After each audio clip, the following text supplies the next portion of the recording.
Boa noite, então, irmãos e irmãs. Com alegria, mais uma vez nessa noite, mais um estudo bíblico, ao qual podemos participar aqui na primeira Igreja Presbiteriana do Brasil, em Itacoaxetuba. Hoje, dia 9 de julho de 2025. Quem fala com vocês mais uma vez não é o pastor Ricardo, pastor efetivo desta igreja, mas sim o irmão Mateus, que, a pedido do pastor, está aqui para poder dar o estudo. Nosso pastor está mais uma vez lidando com questões do presbitério, então ele não pôde estar aqui conosco hoje. Então, hoje nós estudaremos mais um tópico do livro do R6 Sproul. Quem acompanhou na última quarta-feira soube que nós estudamos sobre a vontade de Deus, né, ou as vontades de Deus, num livreto muito interessante do R6 Sproul, já falecido, pastor da igreja dos Estados Unidos, pastor presbiteriano da igreja dos Estados Unidos. E o livro chama Verdades Essenciais da Fé Cristã. Nós estudamos as vontades de Deus, que está no primeiro livreto, e hoje nós estudaremos o segundo, sobre o tópico sincretismo. Nós já lemos aqui, antes de iniciar esse estudo, acerca de Colossenses, sobre uma exortação de Paulo para nós tomarmos cuidado com as filosofias e as ideologias que adentram a casa de Deus, ou o povo de Deus, que habita a mentalidade do povo de Deus, e nós aprofundaremos um pouco mais isso hoje. Quem está com a folhinha, eu peço que possa me acompanhar na leitura. Sincretismo é o processo pela qual aspectos de uma religião são assimilados ou misturados com outra, levando a mudanças fundamentais em ambas. No Antigo Testamento, Deus estava profundamente preocupado com a pressão e a tentação do sincretismo. Enquanto o povo de Israel se movia em direção à terra prometida, foi confrontado com religiões pagãs. Os deuses cananeus, Baá e Acera, aqui um parênteses meu, tá? Tudo que tiver entre colchetes fui eu que adicionei para poder facilitar a compreensão do estudo. A Baal e Axera eram deuses cananeus da fertilidade e da natureza, amplamente cultuados na região de Canaã. Seus cultos foram rejeitados pelos profetas bíblicos como idolatria contra o Deus de Israel. Eles tornaram-se objeto da devoção dos israelitas. Posteriormente, o povo de Deus adorou os deuses nacionais da Assíria e Babilônia. A lei de Deus advertia claramente a Israel não somente contra abandonar o Senhor por outros deuses. Outro parênteses meu, citando o texto bíblico, Deuteronômio 29:18, que diz: tenham cuidado para que não haja entre vocês nenhum homem ou mulher, clã ou tribo, cujo coração se afaste do Senhor, o nosso Deus, que vá adorar os deuses daquelas nações. Tenham cuidado para que não haja no meio de vocês nenhuma raiz que produza esse veneno amargo, aqui é a tradução da NVI. Mas também contra adorar outros deuses juntamente com o verdadeiro Deus. E aqui nós temos Êxodo 23, capítulo 20, verso 3, que diz: não terás outros deuses diante de mim, nossa versão conhecida da Ara. Os profetas advertiram quanto os juízos que viriam porque o povo modificava a sua fé para acomodar doutrinas e práticas estrangeiras. E aqui nós temos o texto de Jeremias, capítulo 2, dos versos 3 ao 4, aqui está o 6 mais 3 a 4. Ouvi a palavra do Senhor, ó casa de Jacó, e todas as nações da casa de Israel. Assim diz o Senhor: que injustiça acharam vossos pais em mim, para de mim se afastarem, indo após a nulidade dos ídolos e se tornando nulos eles mesmos? Então aqui nós temos uma introdução do Sproul, é bastante conteúdo, mas eu acredito que essa primeira frase, ele definiu bem o que é sincretismo, que nada mais é do que a miscigenação, ou seja, você associar um tipo de religião, de crença, com outras crenças diluídas em outras religiões. E a gente sabe, é mais ou menos a ideia das cores, né? Quando a gente tem cores misturadas, nós perdemos aspectos de umas e juntamos aspectos de outras com elas mesmas e acaba perdendo a identidade. Se você pegar um amarelo e um vermelho, você vai ter um laranja. Então, o amarelo se perde, o vermelho também. Então, as duas deixam de ser o que eram fundamentais em si. Só que o que é interessante que o Sproul traz para a gente é que o sincretismo, ele muitas vezes trata-se de uma tentativa do povo se acomodar a um tipo de grupo, a um tipo de classe, ao tipo de sociedade a qual vivia. Ele citou aqui, por exemplo, os deuses cananeus que eram Baal e Acera, né? Imaginemos nós estamos junto com a caravana dos israelitas, indo para uma outra nação, nós trouxemos só a roupa, a comida, algumas coisas que foram doadas a nós pelos egípcios, e nós chegamos numa terra onde, depois de muitas lutas, ainda sobreviveu um pouquinho de gente lá, e essas pessoas são educadas, são pessoas que passam na rua, dão um bom dia, falam, olha, eu fiz uma torta de maçã para você, são pessoas simpáticas. E aí nós começamos a conversar e falar, nossa, sua crença é muito interessante, eu sirvo ao Deus de Israel, mas Baal e Acera parecem ser deuses muito bacanas, eles ajudam nas colheitas, né? Minha colheita não está passando por bons bocados, eu queria um pouco de ajuda e parece que o Deus de Israel não está sendo frutífero. Então a gente vê que começa um processo de miscigenação, onde a pessoa ela vai se abrindo para outras crenças, para outras ideias, e acaba misturando aquelas ideias de outras religiões com a religião deles. E a gente tem um relato disso no Antigo Testamento, e é muito triste porque Deus advertiu não uma, não duas, mas diversas vezes para o povo de Israel, falando, olha, não se misturem com os povos das terras as quais vocês irão conquistar, porque eles vão fazer vocês se desviarem para seguirem outros ídolos. É mais ou menos aquela ideia que nossas mães costumavam falar, né? Cuidado com quem tu andas, porque através deles nós diremos quem tu és. Não é porque se eu ando com um bandido, necessariamente você é um bandido, mas é uma influência que muitas vezes pode ser instalada em nós de uma maneira que nós nem contemplemos o momento que isso se iniciou. Então Israel foi advertido, e não aconteceu só com os deuses cananitas, mas também com os deuses da Síria e da Babilônia. A gente, por exemplo, vai ter o relato no livro de Daniel, a qual o povo que estava lá na Babilônia é convidado a se prostrar diante da imagem de Nabucodonosor. Ora, nós lemos nos livros dos profetas, principalmente em Jeremias, que os príncipes e os nobres da casa de Israel foram levados cativos para a Babilônia, que foram feitos pessoas da corte do rei, pessoas importantes. Será que muitas dessas pessoas não estavam lá também se prostrando? É algo que a gente pode se deduzir. Então a gente vê que não aconteceu uma vez só, não aconteceu duas, mas foi algo que participou da história do povo de Israel. A mistura da idolatria dos deuses pagãos de outras nações com a religião do Deus verdadeiro. E aqui nós vemos que Israel ele cai em dois erros. Primeiro é deixar de adorar a Deus para adorar essas entidades, como nós temos aqui um texto, logo após o título, que é o texto de 1 Reis 16, do 29 ao 34, que vai falar da história de Acabe, que deixou de adorar o Deus de Israel para seguir a Baal, que era o Deus da sua esposa, que era pagã também. Então, Jezabel, né? Vou deixar claro, a Jezabel. Então nós vemos aqui que a idolatria ela fez parte da história do povo de Israel, e em boa parte isso entrou no povo por conta do sincretismo, por essa ideia de ser talvez tolerante demais com outras religiões, de ser aberto demais a novas ideias. Só que isso não teve um fim bom, até porque o último texto que nós lemos aqui, em Jeremias, Deus faz um questionamento a Israel, falando, olha, por que vocês me abandonaram? Em que eu faltei com vocês? Dizendo que o fim de Israel foi o abandono de Deus por conta das influências de outras religiões que eles tiveram.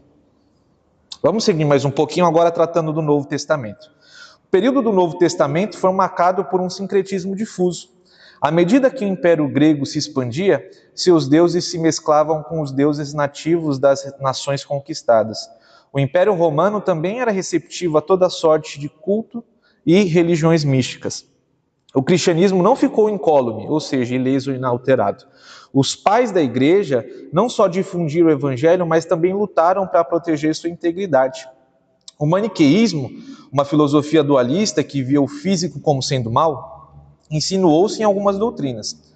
O docetismo, ensino que negava que Jesus tinha um corpo físico, foi um problema mesmo quando o Novo Testamento estava sendo escrito. E aqui eu trago um texto que evidencia a tratativa desse problema, que é o texto de 1 João 4, do 2 ao 3, que diz: nisto reconheceis o Espírito de Deus. Todo espírito que confessa que Jesus Cristo veio em carne é de Deus. E todo espírito que não confessa a Jesus não procede de Deus, Pelo contrário, este é o espírito do anticristo, a respeito do qual tendes ouvido que vem e presentemente já está no mundo. Muitas formas de neoplatonismo fizeram um esforço consciente para combinar os elementos da religião cristã com a filosofia platônica e o dualismo oriental. A história dos cristãos é a história do povo de Deus buscando separar-se das tramas das religiões e filosofias pagãs. Credos, como o credo apostólico, que é geralmente recitado periodicamente no culto solene das igrejas presbiterianas do Brasil. Então, fazer uma parte aqui, uma pausa aqui.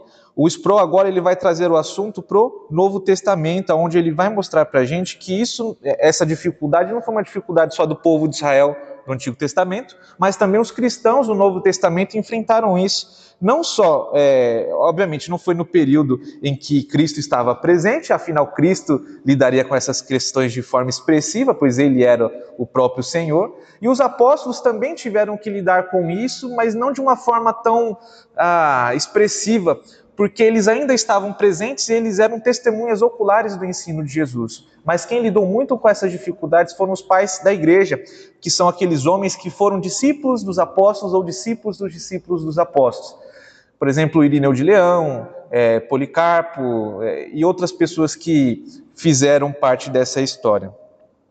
E aí o Sproul, ele citou muitas crenças filosóficas, a gente vai tentar tratar um pouquinho de cada uma delas, para poder entender o que estava acontecendo. Então, a primeira coisa que ele diz aqui é que, à medida que o Império Grego se expandia, através de Alexandre o Grande, que era um grande militar, uma grande persona, um político que conquistou várias nações, ele queria levar o mundo helênico, ou seja, a cultura grega, através do panteão grego, através da filosofia grega, para o mundo.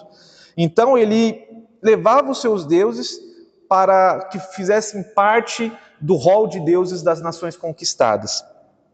E o Império Romano, ele também, que se seguiu ao Império dos gregos, ele também foi simpático a essa mistura de religiões, porque o que importava para o Império Romano era que houvesse um tipo de submissão entre os povos conquistados. Então, uma das estratégias que eles utilizavam era implementar de forma, às vezes, não tão clara, meio obscura, os seus deuses e absorver os deuses de outras nações para poder mostrar que eles comandavam tudo e que eles podiam controlar. Então havia muita mistura. Tanto é que eles pegaram boa parte do panteão grego e apenas mudaram o nome dos deuses. Por exemplo, Zeus, Hades, Poseidon foram mudados para Netuno, Ares para Marte, Zeus, eu não lembro também, mas faz parte dessa religião cósmica, assim. Então eles pegaram e só mudaram o nome. E isso era um grande problema. Mas não só isso, mas também as filosofias que eram concomitantes com a doutrina cristã, que tinham aparência de cristã, mas não passavam de um tipo de enganação, um tipo de disfarce. O Sproul cita aqui o maniqueísmo, que era uma filosofia dualística que via o físico como sendo mal. Ou seja, o espírito é bom, a carne é má. Tudo que é tocante às coisas imateriais, como os sonhos, os sentimentos, os afetos, tudo isso era bom. O problema era que o nosso corpo era mau e era inclinado a fazer o que é mal. Então, isso começou a se misturar com algumas doutrinas. E um exemplo que ele dá aqui é a ideia do docetismo. O docetismo nada mais é do que o maniqueísmo aplicado à religião cristã, porque uma vez que a matéria é má, Jesus era bom, então Jesus não poderia ser matéria, porque a matéria é má. Então eles negavam a encarnação de Cristo, que era muito perigoso, porque para nós cristãos, acreditamos que o mediador, o redentor, ele precisa ser ao mesmo tempo Deus e ao mesmo tempo homem, para levar a nós como representar a nós diante de Deus como sendo da nossa natureza. Então Cristo não poderia ser só Deus, ele necessariamente tinha que ser homem. E os apóstolos ensinaram isso. O próprio apóstolo Paulo diz que apenas um mediador entre Deus e os homens, quando escreve a Timóteo, Jesus Cristo, o homem. E também nós vimos aqui um texto claro sobre isso, que é 1 João, a qual o João provavelmente estava combatendo essas filosofias, essas heresias que estavam se instalando na igreja. Provavelmente ele estava combatendo o docetismo através de seitas gnósticas, que eram grupos religiosos, líderes religiosos, que afirmavam ter revelações especiais de Deus. Provavelmente eles estavam incluídos nesse grupo doceta. Então, eles ensinavam que Jesus Cristo não tinha encarnado, porque a matéria era má. Mas João diz explicitamente, todo aquele que nega que Jesus Cristo veio em carne é portador do espírito do anticristo, ou seja, ele eleva no mais alto patamar de heresia que uma pessoa pode cometer. E aí ele vai progredir, agora na página 2, falando do neoplatonismo, as ideias da filosofia grega, pensamento filosófico de Platão, e ele vai também citar alguns pensamentos que vêm do pensamento oriental, pensamento mais voltado ao politeísmo, aonde Deus está em tudo, a matéria é Deus, aonde há essa dualidade entre corpo e espírito. E ele vai dizer, por fim, que a história dos cristãos, ela é uma história do povo de Deus buscando se separar dessas tramas das religiões pagãs que tentam nos enredar nesses laços. E aqui eu coloquei como exemplo que os credos, eles foram um instrumento do povo de Deus para poder combater essas ideias. Por exemplo, o credo apostólico, a qual nós recitamos aqui todo mês. O credo, ele é uma espécie de confissão, a qual nós declaramos naquilo que nós cremos, e ao mesmo tempo em que nós declaramos o que cremos, nós protegemos daquilo que não cremos. Ou seja, se algo não faz parte do credo, nós não aceitamos, nós não acolhemos, nós não abraçamos, porque a nossa fé, ela está contida basicamente, obviamente, não é de forma exaustiva, porque nós somos cristãos e cremos na palavra de Deus, mas está contida naquelas verdades. Então, se alguém diz para mim que Jesus Cristo não é Deus, eu me lembro do credo, porque o credo fala que Jesus Cristo é Deus. Se alguém fala para mim que o Espírito Santo, ele não é a terceira pessoa da Trindade, mas sim uma força ativa de Deus, como diz a Testemunha de Jeová, eu não recebo, eu não acolho. Por quê? O credo diz explicitamente que nós cremos na pessoa do Espírito Santo. Não só o credo apostólico, mas também o credo niceno, os outros credos que trabalharam mais nisso. Então, é uma forma de nós nos defendermos e ficarmos preparados para poder não cair nessas ciladas do diabo que utiliza essas pessoas para poder nos desviar da fé cristã. Vamos seguir aqui, então.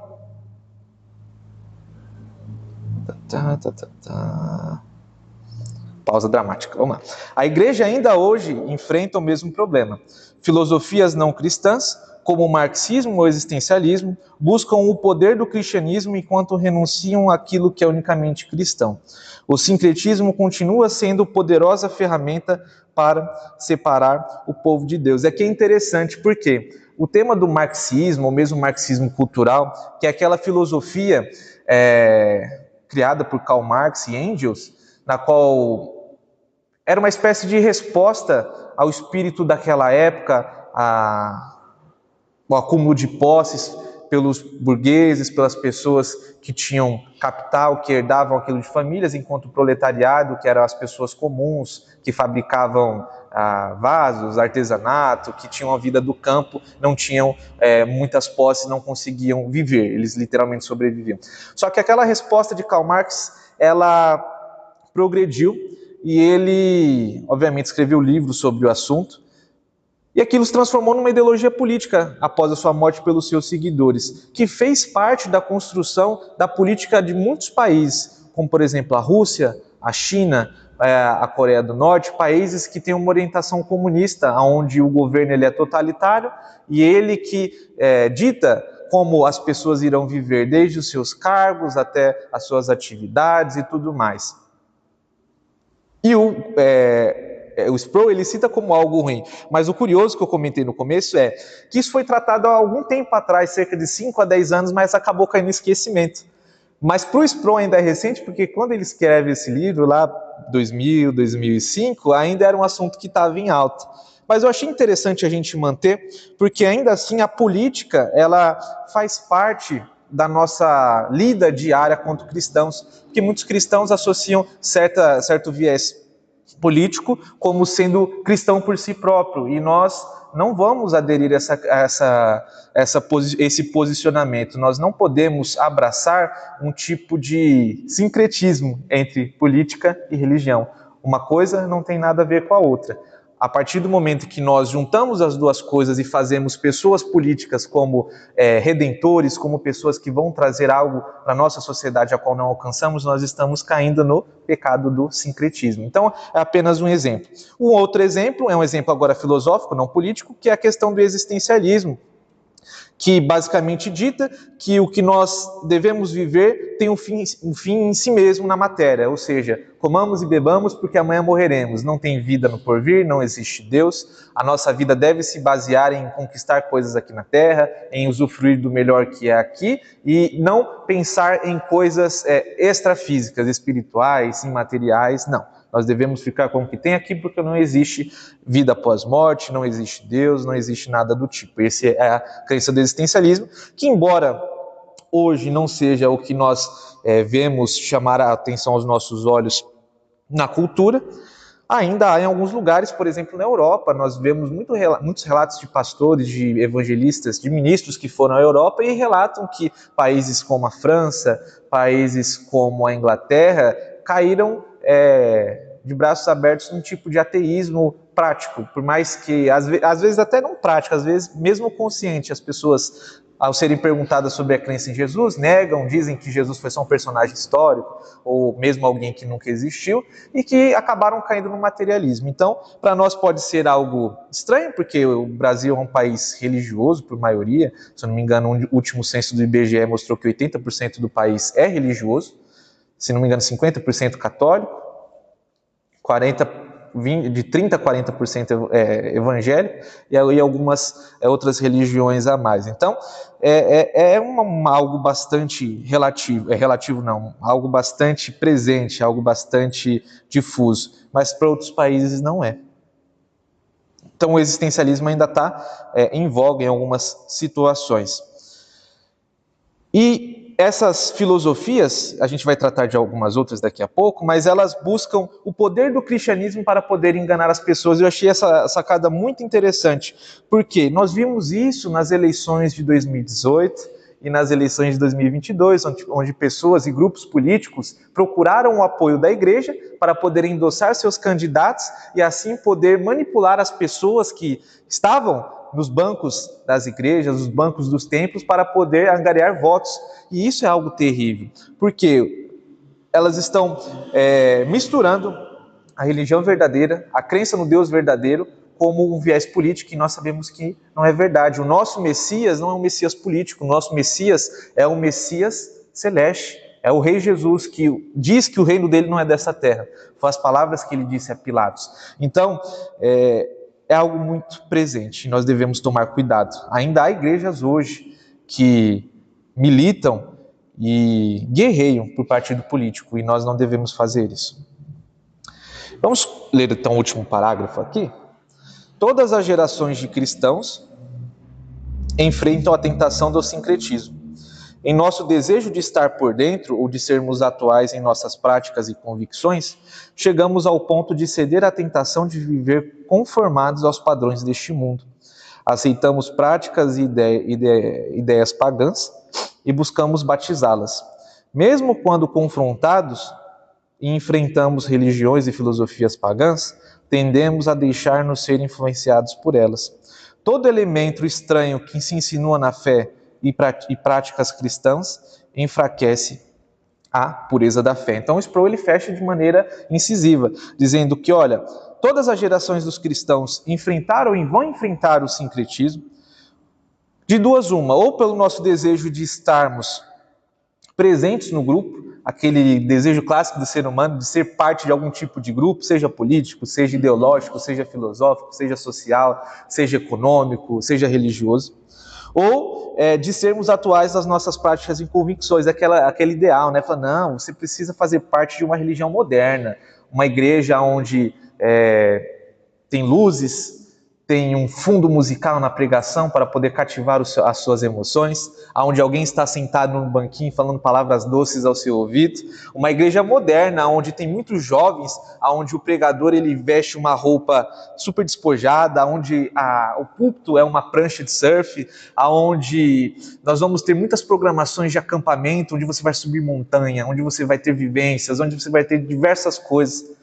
Irmãos, isso é lei do engano. E isso são coisas que podem até chamar a atenção aos nossos olhos, até pode parecer moderno, mas não são práticas endossadas pela palavra de Deus. Porque nós não somos convidados para renovar a nossa mente no que tange as coisas deste mundo, mas sim a continuar renovando pela palavra de Deus, que permanece a mesma para sempre. Nós não devemos cair nesses enganos de tentarmos adequar a nossa fé à cultura para poder usar isso de desculpa como evangelismo, aquelas pessoas que estão lá fora. É aquela velha ideia, não, vamos fazer evangelismo de jovem, vamos chamar todo mundo para a igreja, vamos colocar um globo com bastante luz, vamos tocar umas músicas modernas, um rock, um reggae, um rap dentro da igreja, talvez até um funk, se for leve, um passinho do abençoado, alguma coisa assim do tipo, e assim a gente vai conquistar as pessoas lá de fora, os jovens eles vão vir e vão ver que a igreja não é feita de careta. Irmãos, eu ouvi isso muitas vezes na minha vida, mas hoje eu enxergo mais do que nunca que nós não devemos convidar pessoas para o cristianismo mentindo para elas. Nós devemos expor o que o cristianismo é. Crê em Jesus Cristo para ser perdoado dos seus pecados. Arrependa-se e creia no Evangelho. Arrependa-se e creia no reino de Deus, pois Ele está entre vós. Isso é o cristianismo. É a gente proclamar às pessoas que este mundo está perdido e que todos nós pecamos, estamos carentes da glória de Deus e não podemos fazer nada com as nossas mãos para podermos alcançar a comunhão com Deus e unicamente depositar a nossa fé em Cristo Jesus, que é o único mediador entre Deus e os homens. Não há algo fora disso que possa trazer regeneração, trazer novo nascimento a essas pessoas. Não há como nós afastarmos o Evangelho ou misturar o Evangelho com as práticas deste mundo, pois é aquela ideia, é nós diluirmos aquele suco concentrado até o ponto que ele perde o sabor. Então, não podemos fazer isso. Nós temos que manter-nos fiéis aos credos, às confissões, às tradições no bom sentido, né? Muitas vezes nossos amigos e colegas católicos nos acusam de sermos anti-tradição, mas nós não somos anti-tradição. Nós reconhecemos a tradição que se apoia na Escritura e não além dela. Então, nós temos uma bela tradição. Os credos que nós confessamos, eles resumem a nossa fé, as nossas confissões, os nossos catecismos, os nossos documentos de fé, todos trazem algo que foi legado por outros a nós e que nós preservamos como um conteúdo saudável, como um conteúdo explicativo que vai fazer-nos crescer na fé cristã.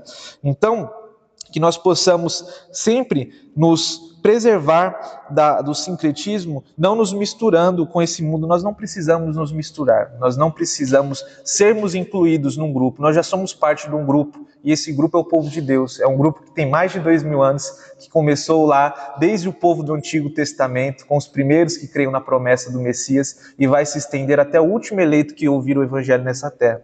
Nós não precisamos nos incluir ou nos misturar com filosofias políticas, porque o reino de Cristo e o reino a qual nós cremos, que já que somos súditos, não consiste nessa terra. Nós devemos sim ter um conhecimento bom de política, termos um voto consciente, apoiarmos pessoas que defendem causas honestas, saudáveis e que não são contrárias à palavra de Deus. Mas o nosso reino não é deste mundo. Nós aguardamos uma nova Jerusalém que vai descer do céu e que nós habitaremos com Cristo, o Rei dos Reis, o Senhor dos Senhores. Nós não devemos nos misturar com as crenças atuais ou com os modismos. Nós não precisamos nos trajar das roupas das quais o mundo dita que são as melhores.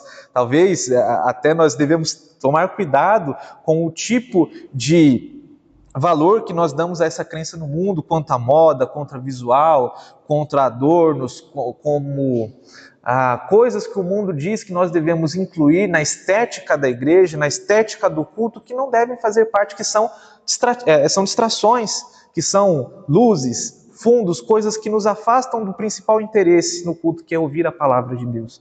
Nós não precisamos da moda para prestar o nosso culto, nós não precisamos da moda para podermos ser cristãos no século XXI. Nós precisamos unicamente da palavra de Deus e de um espírito disposto a ser conduzido pelo Espírito de Deus nas questões dessa vida com sabedoria, com prudência e com um pensamento crítico, não seguindo o modelo de Israel, a qual absorveu muito da cultura do seu tempo. E aqui eu trouxe para vocês, não é do Sproul, duas tabelas. Uma que compara o cristianismo com as visões políticas e filosóficas, as quais o Sproul citou aqui, que é o marxismo e o existencialismo. E a outra, que é uma tabela que compara o cristianismo quanto presbiteriano, a crença presbiteriana, e algumas outras religiões e seitas que misturam o cristianismo com outras coisas. Então vamos para o primeiro. Aqui nós vamos ter o marxismo, que teve sua origem com Karl Marx e Friedrich Engels, no século XIX. Qual que é a visão que o marxismo tem acerca do ser humano? O ser humano ele é um produto das condições materiais e da luta das classes. Então, é isso que resume o ser humano, ou pelo menos coloca como principal na crença do marxismo. E a gente vai continuar, nós vamos ver se está certo ou não daqui a pouco. O sentido da vida, qual que é o sentido da vida no marxismo? É construir uma sociedade sem classe, onde todos sejam igual e todos desfrutem dos mesmos privilégios e deveres. Como que é vista a liberdade no marxismo? É uma liberdade condicionada pelas estruturas econômicas, ou seja, é o governo que vai decidir até onde vai minha liberdade. E a relação com o sagrado? Ela é materialista e ateísta. O Marx ele trata a religião como ópio do povo. E aqui eu tenho que fazer um adendo, que muitas pessoas utilizam esse ópio como um sentido negativo. Mas o que Karl Marx provavelmente quis dizer, e aqui eu cito a introdução à crítica filosófica do direito, na verdade de Engels, habilitado por Marx, em 1843, onde ele diz: a religião é o suspiro da criatura oprimida, o coração de um mundo sem coração. Assim como é o espírito de uma situação sem espírito, ela é o ópio do povo. O que ele quis dizer aqui é que a religião é como se fosse um analgésico. Ela mascara o sofrimento da realidade e oferece um conforto emocional, mas que não trata a origem disso. É um tipo de controle que os líderes religiosos têm sobre uma pessoa e impede de lutar pelas mudanças e praticar o revolucionismo que ele defende, e que é uma forma de alienar o ser humano para deixar de ser crítico e ouvir o que aqueles líderes religiosos dizem. Isso daqui, eu tive que fazer esse adendo, porque muitas pessoas não explicam isso, apenas assim, Marx diz que a religião é o ópio do povo, mas eles não entenderam esse sentido. Haja vista o que ele disse aqui, não é porque ele não diz que a religião é o ópio no sentido negativo, mas sim como um sentido de sedativo ou analgésico, que ele deixa de estar errado. Ele está, em parte, citando algo que acontecia na época, porque sim, muitos grupos religiosos utilizavam a religião como uma maneira de confortar, de controlar e de limitar o poder, haja vista que muitos cristãos não tinham acesso à palavra de Deus, considerando ainda que no século XIX havia uma abertura maior, mas mesmo assim era uma situação difícil. Mas o verdadeiro cristianismo está longe de ser isso. O verdadeiro cristianismo ele é um consolo, sim, porque nós cremos num Deus que nos reabilita, que nos transforma, que nos perdoa os pecados, e isso é uma fonte de consolo inesgotável. É uma forma de controle? Depende. Se você quer dizer que nós vamos ser agora controlados por Deus e não pelo diabo, eu concordo. Mas não é uma forma de controle por líderes, mas sim uma forma de submissão a Deus. É uma forma de alienação? Com certeza, porque nós agora estamos alienados não aos princípios e ideologias deste mundo, mas sim à ideologia de Deus. Então nós vemos aqui que Marx ele tinha uma visão muito pessimista da religião e que para nós não cabe. Então nós vamos ver um pouquinho mais para frente isso. Agora nós vamos ver o existencialismo. Irmãos, nem o que eu quisesse eu poderia citar esse primeiro nome aqui. Só o segundo, que é Kierkegaard, né? Que foi o precursor, junto com Sartre e Camus, no século XIX e XX. Qual que é a visão do ser humano? Ele é livre, responsável e angustiado diante da existência. Angustiado por quê? Porque é uma pessoa que vive só com o que tem aqui nesse mundo. O que nós vemos? Crimes, assassinatos, roubos, fratricídios, violência sexual. Nós vemos todo tipo de sorte de coisas que são ruins e nenhuma esperança do que é depois. Então, é algo sem sentido. Qual que é o sentido da vida? No existencialismo, cada um dá o sentido à sua própria vida por meio de suas escolhas. Então, nós não podemos falar que o sentido da vida é X ou Y, porque ele varia, ele é relativo. É diferente para o seu Ramiro, diferente para o Denis, diferente da Marcela, diferente para mim. A liberdade, ela é central, ou seja, no existencialismo, a liberdade é o assunto central. Todos temos que ser livres para fazermos o que quisermos. Mas, ao mesmo tempo, ela é angustiante, porque é uma liberdade a qual nós não temos nenhum tipo de orientação, nós não temos nenhum tipo de consolo, nós simplesmente vivemos, fazemos as coisas e acabou. E nós vamos lidar com as consequências até as últimas instâncias. E ela é absoluta. Ou pelo menos eles pensam que é. E a relação com o sagrado? Ela pode ser teísta ou ateísta, ela varia conforme o autor. E aqui nós vamos, por fim, para o cristianismo. A origem do cristianismo, obviamente, é a pessoa de Cristo Jesus, acompanhado do fundamento dos apóstolos e a tradição cristã.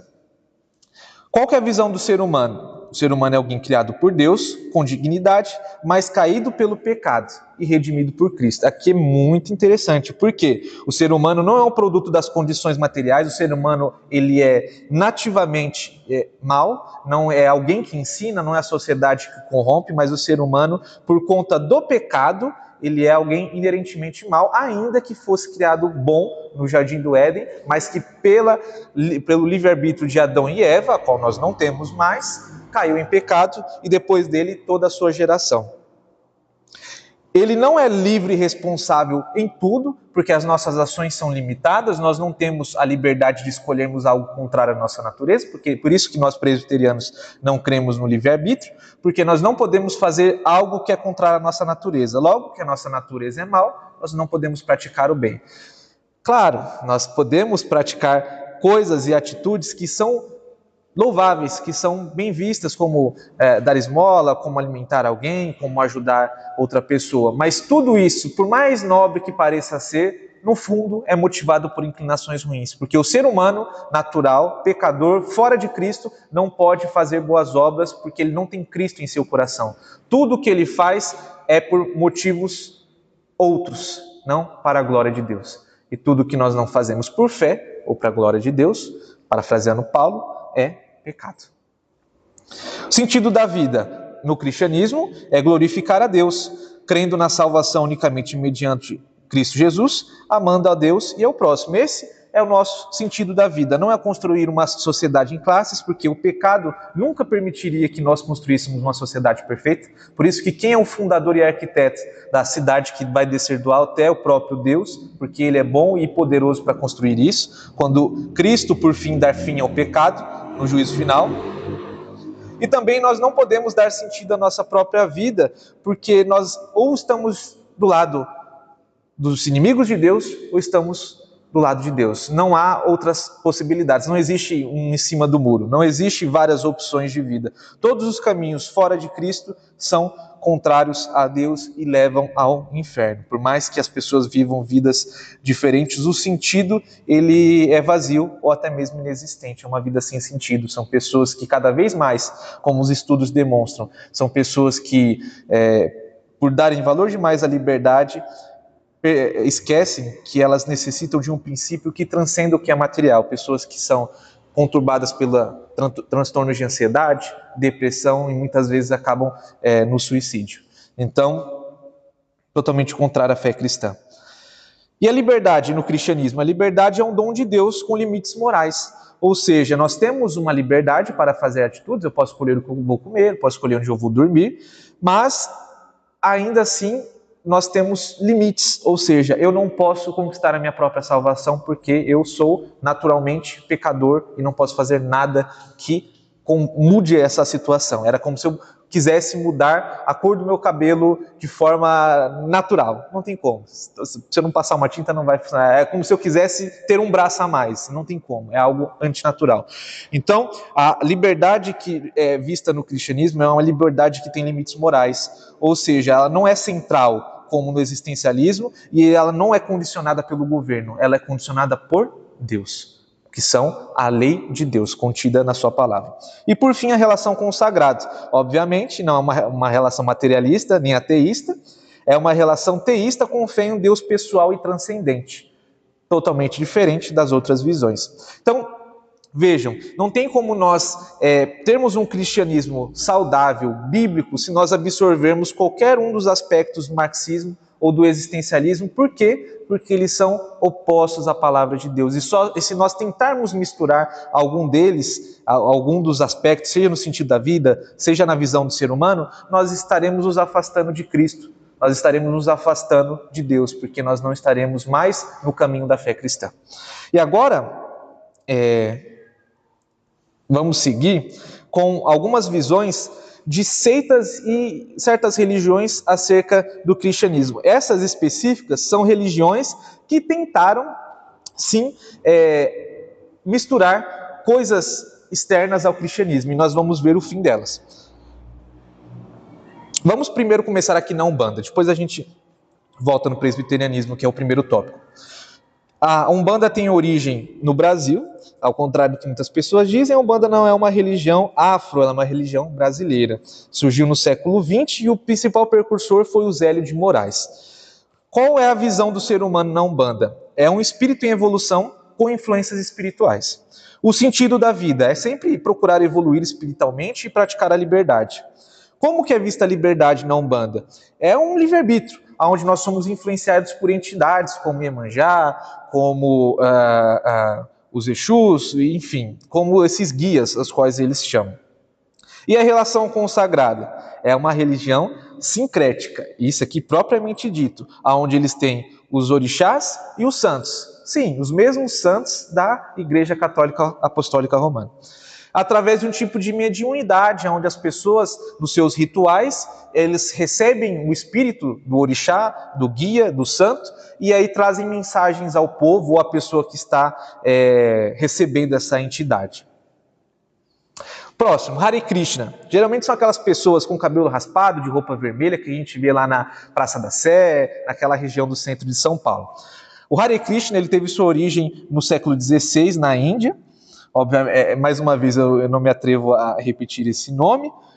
Talvez o primeiro, Chaitanya Mahaprabhu. Os nossos colegas Krishnas, que talvez nos escutem, me perdoem, mas é o máximo que eu consegui. Qual que é a visão do ser humano no Hare Krishna? É uma alma eterna ligada a ciclos de reencarnação. Qual que é o sentido da vida? É servir a Krishna, que é o Deus, com devoção e pureza. Como que é vista a liberdade? É um tipo de ilusão. Verdadeira liberdade é a entrega total a Krishna, é se devotar totalmente a essa vida. Tanto é que essas pessoas, muitas vezes nós podemos ver em vídeos na internet, ou até se nós formos abordados, vão dizer que eles não têm posses, eles não têm bens, eles vivem a sua vida ensinando a palavra de Krishna e vivendo em comunidade, praticando boas obras, que nós não sabemos que não são boas obras no sentido bíblico, ainda que sejam ótimas obras de caridade para poder ajudar quem necessita. Essa é a vida deles. E qual que é a relação com o sagrado? É um tipo de politeísmo devocional. Krishna como supremo e as escrituras védicas como verdadeiras, que vão dar margem à crença em outros deuses, que vão ser parte daquele panteão indiano, como Ganesh, como os outros deuses que são retratados em muitos filmes, nós vemos. Isso, esse mesmo. E aí nós vamos agora para a Igreja Universal do Reino de Deus. A Igreja Universal do Reino de Deus foi fundada em 1977, no Brasil, por Edir Macedo. Qual que é a visão do ser humano na Igreja Universal do Reino de Deus? Ao que nos parece, lendo seus documentos escritos, até tem no site deles, né? O ser humano ele é o alvo da bênção e da libertação espiritual de Deus. Qual que é o sentido da vida? É receber bênçãos, vitória e prosperidade. A liberdade, como que funciona? A liberdade ela é tratada nas libertações das amarras espirituais. As pessoas estão presas a diversas amarras e elas precisam participar por um processo de libertação espiritual feita pelos bispos, pelos pastores, diáconos, oficiais da igreja do reino de Deus, para poderem serem verdadeiramente livres. E qual que é a relação com o sagrado? Eles se dizem cristãos, mas a ênfase deles é batalha espiritual e prosperidade financeira. Islamismo. O islamismo tem origem na Arábia, no século VII, através das revelações que Maomé teve, supostamente pelo anjo Gabriel. Qual é a visão do ser humano? É alguém submisso a Alá, julgado por obras e fé. Qual que é o sentido da vida? É submissão total à vontade de Deus, ou seja, praticar o que o Alcorão diz para poder alcançar a salvação. A liberdade ela atua dentro da obediência à Sharia, que é a lei islâmica. Qual que é a relação com o sagrado? É monoteísta, estrito, através do Alcorão como revelação final. Eles creem na Bíblia, mas dizem que a Bíblia está faltando e que o Alcorão é o complemento à Bíblia e a interpretação do que na Bíblia é verdadeiro. Então eles não aceitam tudo que tem na Bíblia. Por fim, ou quase fim, né, no sentido das seitas, nós temos o espiritismo kardecista, que foi fundado na França, no século XIX, por Allan Kardec. Allan Kardec não era o nome dele, mas é sim um nome a qual o primeiro espírito que ele teve contato, disse que ele deveria ter e que era o antepassado dele. A visão do ser humano, ele é um espírito em evolução moral e intelectual, é bem parecido com a Umbanda, mas parece que os espíritas não gostam de ser associados, pois eles se consideram um tipo de auto-espiritismo, um espiritismo mais racional, onde eles fazem um tipo de ciência. Eles analisam e observam, enquanto a Umbanda é um espiritismo mais de baixa classe, onde as pessoas só vão pelos sentimentos. Interessante. Sentido da vida. É a evolução espiritual por meio da reencarnação, como todos os outros que a gente viu aqui, com exceção da Igreja Universal. A liberdade, ela é a responsabilidade que a pessoa tem de usar seu livre-arbítrio. E a relação com Deus? Eles creem em Deus, mas não é o Deus revelado na Bíblia, mas é um Deus, parte Bíblia, parte revelação dos espíritos a qual Allan Kardec teve contato. E que as pessoas podem ter revelações do que é verdade através desse espírito, não unicamente na Bíblia. Eu acho que ficou bem claro que todas essas religiões, essas seitas, elas adotaram princípios do cristianismo, mas o cristianismo não foi suficiente. Eles tiveram que colocar um tempero a mais, colocar um pouquinho de páprica ali, um pouquinho de açafrão ali, para poder deixar mais interessante.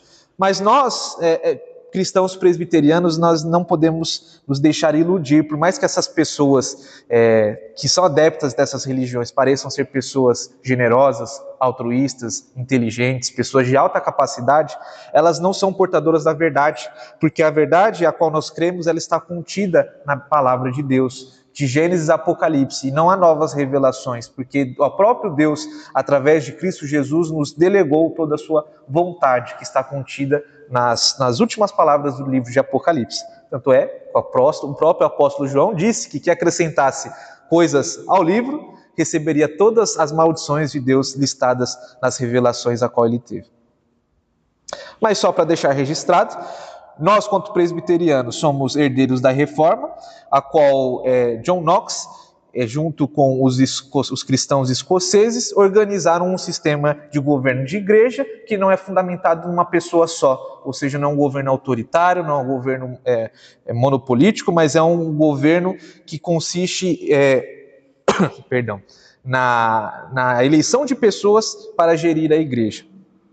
Obviamente, nós, como presbiterianos cristãos, cremos que o início teve com Cristo. Nós fazemos parte da igreja a qual Cristo fundou, que não necessariamente está iniciado no Novo Testamento, mas sim desde o povo de Deus no Antigo Testamento, que cria na promessa do Messias. Qual que é a visão que nós temos do ser humano? Nós já vimos, né? Pecador por natureza, salvo pela graça de Deus. Qual que é o sentido da vida? Glorificar a Deus e desfrutá-lo para sempre. Está contido na primeira pergunta do breve catecismo, que é o símbolo de fé da nossa igreja. A liberdade é uma liberdade espiritual em Cristo, com limites morais bíblicos. Qual que é o limite da nossa liberdade? É o limite da palavra de Deus. Se a palavra de Deus diz que nós devemos ir até X, nós não vamos para Y, nós vamos até X. Qual que é a relação com o sagrado? É a fé no Deus triuno, Pai, Filho e Espírito Santo, uma relação pessoal, a qual o próprio Deus diz que habita em nós através do seu Espírito. O próprio Cristo habita na presença da igreja, de forma especial, no culto, e é revelado na Sagrada Escritura. Eu deixei aqui para vocês um resumo, a qual não vou ler, mas espero que ajude a captar, porque tem muita informação aqui, mas é algo muito bacana, que nem eu disse no outro estudo, o Sproul ele consegue ser sucinto, breve, mas trazer muito conteúdo a qual nós podemos destrinchar. E algumas perguntas para discussão e avaliação, que caso vocês queiram trazer no momento de debate que a gente vai ter agora, assim que terminar essa gravação, a qual você está ouvindo, está convidado a participar. Todas as quartas-feiras, aqui na Primeira Igreja Presbiteriana do Brasil, nós discutimos acerca da Palavra de Deus e dos estudos trazidos. Então, nós terminamos os estudos, que Deus possa nos abençoar a manter a nossa fé pura, bíblica, centrada na pessoa de Cristo, o nosso único e suficiente Redentor. Que Deus nos ajude. Amém.